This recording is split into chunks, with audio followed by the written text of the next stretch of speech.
Hello there, my name's David Gordon. You're very welcome to this episode of Travelbites. I've been travel writing over 20 years, so I've been able to travel to some really special places. Today, we're revisiting one which I visited in 2017, the US state of Rhode Island. Now, Rhode Island is the smallest of the US states, but it certainly punches above its weight when it comes to attractions and places to see. Before we get into the state proper, let's take to the river with Captain Tom McGinn of Providence Riverboat Tours. 91. This is our 2060 season of doing tours on the river in downtown Providence. And our normal tour is a 45 to 50 minute ride up and down the rivers of Providence. And we do a little narrated history of the city, some of the events about the hurricanes, the bridges, the architecture, kind of a little bit of everything. People ask me if it's a history tour, there's some history. If it's an architecture tour, there's some architecture. It's just a little bit of everything and kind of give people a flavor for Providence and why we came here 400 years ago. The city was founded in 1636. The river's very important too. The river's extremely important. The rivers are the reason Providence is here. At one time, Providence's main industry was trade by sea. The ships sailed from here as far away as India and back in trade. And that eventually became a coastal network of trade. And now the river, with its renewal over the last 20 years, has become a center of tourism and activity for the city. It brings people down into downtown Providence to enjoy their waterways, enjoy the history and the culture of downtown Providence, and the rivers are central to that. And we try to give people a taste of what that's like, being in the middle of downtown Providence and on the water. And one of the big attractions here is Waterfire. What's that about? Waterfire is an installation of artwork put on in the city on the water by an artist named Barnaby Evans. And Barnaby and his volunteers fill braziers, these floating baskets called braziers. They fill them full of firewood and light them on fire. There's 86 braziers. They also play a selection of music during the event, and it's an art almost of the elements: the fire, the water, the sound, the smell of the burning logs, the crackling. And people find it very mesmerizing and enjoyable to walk up and down the city park and enjoy Waterfire. And one of the aspects of the city was that the rivers were covered over for quite a while. The rivers were completely covered over. Just north of us here in front of us is the Crawford Street Bridge, and it is the second structure to bear that name. The original Crawford Street Bridge was finished in this area by the city in the late 1920s and early 30s, and at one time it was described as the widest bridge in the world. It covered a little more than a 1,200 foot distance up and down the river in the middle, right through the middle of downtown Providence. And they did that because at the time, in the early 1900s, the city's rivers were the sewer system. They used it for disposal of wastes and industrial byproducts. The industries here were jewelry and textiles, so a lot of nasty things went in the river over the years, and they covered it up. They didn't want to see it. It's actually quite common. There's still a number of covered rivers in New England, in both Cambridge, Massachusetts, and Hartford, Connecticut. But they tore that bridge down in '88 and opened the rivers back up to the people. The river here, the water quality is higher than it's been in 150 years. This water's full of life. There are North American eel in here, blue crab, oysters. Right now, there are bait fish called menhaden being chased around by bluefish and striped bass. Guys are fishing for those right in the harbor right now. I've seen seals in here in the winter. We get harbor seals and gray seals. Two winters ago, for our holiday rides at Christmas, we had a couple of Atlantic white-sided dolphins follow us around the river eating the bait fish.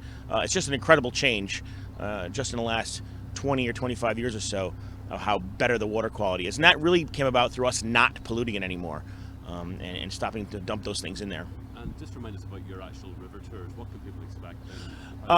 The river tour is a 45 to 50 minute ride. We leave from our bar and restaurant on the southern end of the city called the Hot Club. There's parking there. You can buy a cocktail and come on board the boat and enjoy that for your trip up and down the river in the sunshine. And we do a very leisurely cruise just about this speed here, up and down the river, talking about the city, talking about the history, talking about who founded it and why, talking about some of the events here. We've had some catastrophic storms and hurricanes over the years that affected the city and how it looked and how we do things here. And we talk all about those things. We also offer rides during Waterfire. You can come on our boats in the middle of the Waterfire event for a 30-minute excursion to enjoy the Waterfire from the water and actually be almost in the fires. We try to avoid putting people in the fires. That's never happened. But we actually enjoy it from a very close angle. If people want to find out more about the tours, what's your website? It's providenceriverboat.com. That's our main website. We're also on Facebook, Twitter, Instagram. We have a great website of our own, as well as you can connect through us through TripAdvisor, also through the Go Providence website. which is a fantastic resource here in the city to find things to do in Providence and the best things to do. Captain Tom of Providence Riverboat Tours. Now when I go to somewhere new, I always try to find a restaurant that the locals go to. The Olneyville, New York system is one such place in Providence. I found out more from the owner. Okay, so we're here at the Olneyville, New York system in Providence, Rhode Island. And first of all, tell me about this particular shop. My name is Greg Stevens, fourth generation owner of Olneyville, New York system. We've been in business since 1946. My grandfather and my great-grandfather originally worked in another restaurant in Providence, then came here in 46, and we've been here ever since. We serve a local food favorite called hot wieners, along with a favorite Rhode Island drink called coffee milk, and with that they've become popular here in Rhode Island. I've tried the coffee milk. The coffee milk's stunning. I'm looking forward to trying the hot wieners as well. It's such a popular place. We're quiet this morning, but I guess this can be a very busy, popular spot. Years ago, this area was very working class factory district, and lunchtime was very busy. All the factories let out for lunch, and then after work, everybody would go to the local drinking establishments that were in this area. And then on the way home, people seem to straggle in on their way home. And so this has still become a very popular lunch to late night place. We're open till 2 in the morning during the week and 3 in the morning Friday and Saturday. What I think is fascinating, just watching everything go on, everybody knows the job they have to do. Yes, all the employees you see here today have been here more than 15 years. Even our night crew, everybody's been here up to 40 years, including myself. I myself have been working here since I was a kid, age 15, that was 1975. I've been here ever since.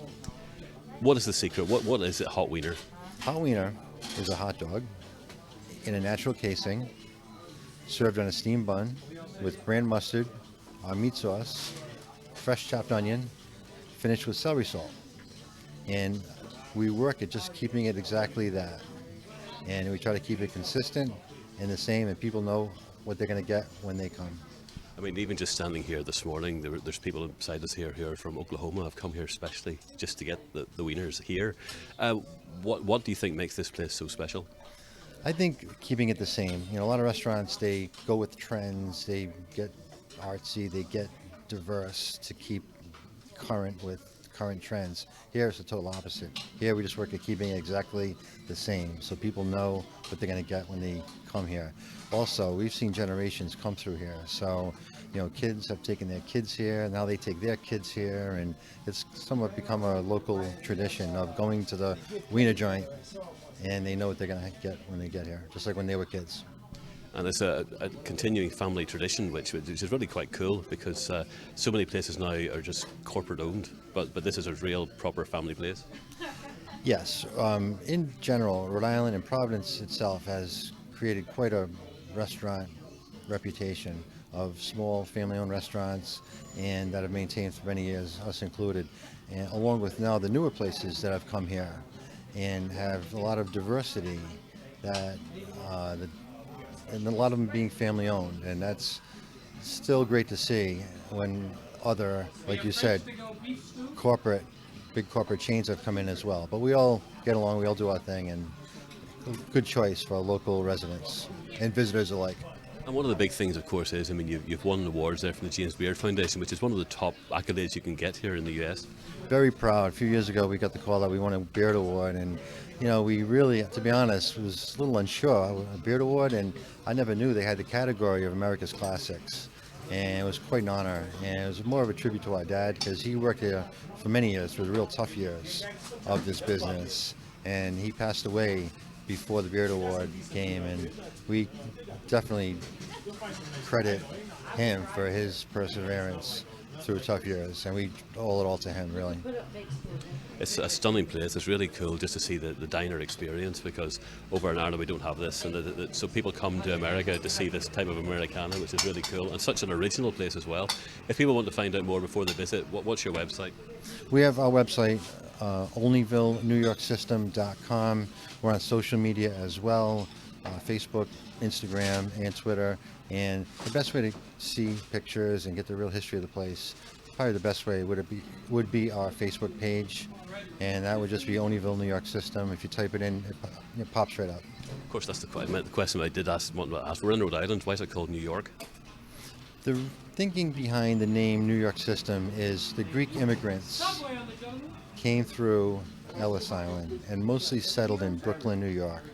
And a lot of them branched out to other parts of the country. We've seen Coney Island restaurants. We've seen other New York references made in other restaurants.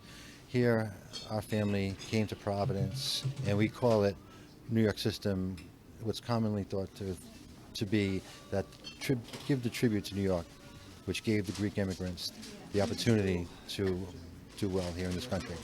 That's good. Thanks very much indeed. My pleasure. I highly recommend, if you're ever in Providence, head there to get some of the hot dogs because they're really good. In fact, you don't even have to take my word for it.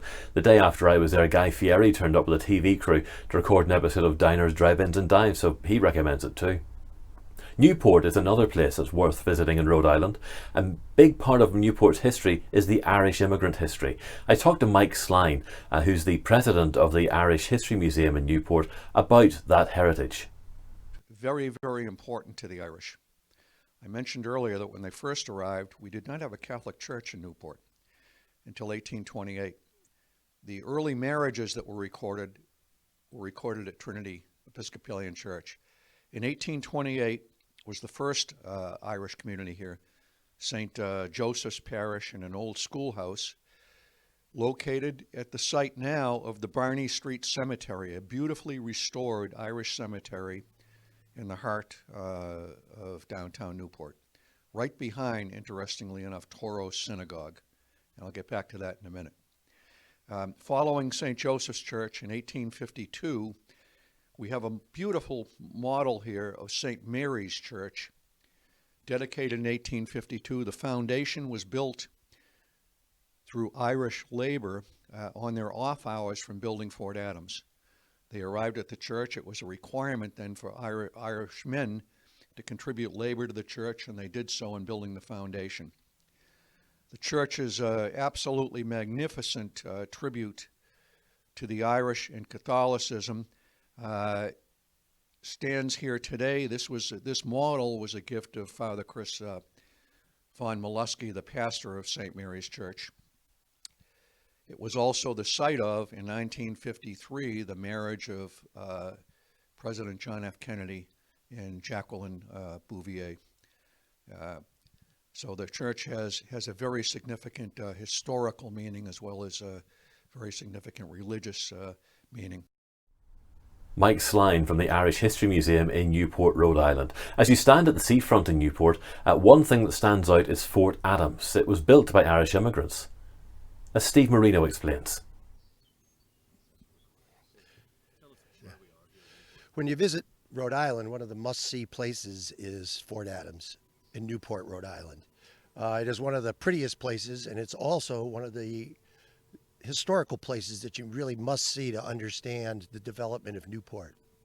What you're seeing behind me is Fort Adams, one of the largest coastal fortifications that was built anywhere in the United States.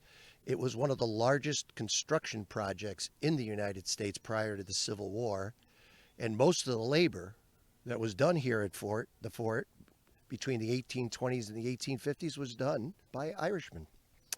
And they actually came to Newport in the 1820s, some with their families, hundreds of them, and these Irish formed the basis of the historic Irish Catholic community in Newport.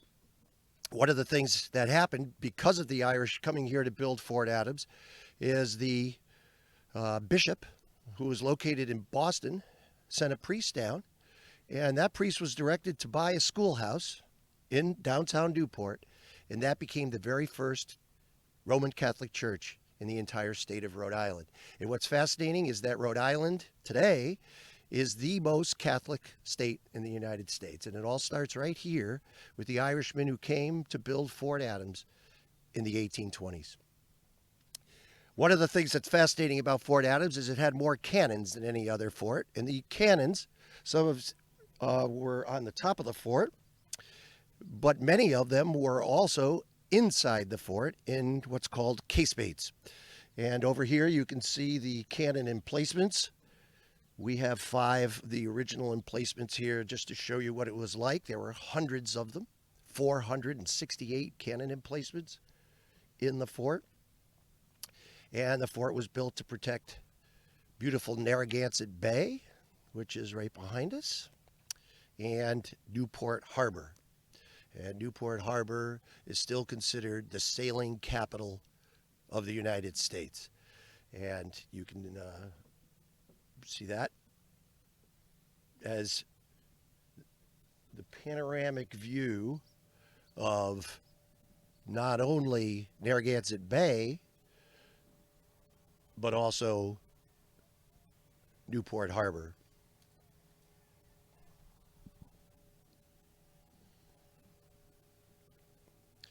The bridge was built in 1968, and it was not built until 1968 because the United States Navy wanted to have free access to Narragansett Bay and the Atlantic Ocean. And it wasn't until the Navy moved its destroyer fleet from Newport that the bridge was able to be built. On Providence and Newport in Rhode Island. You can see more of my blogs at www.davidgordonstravelbites.co.uk. Thanks for watching and see you soon.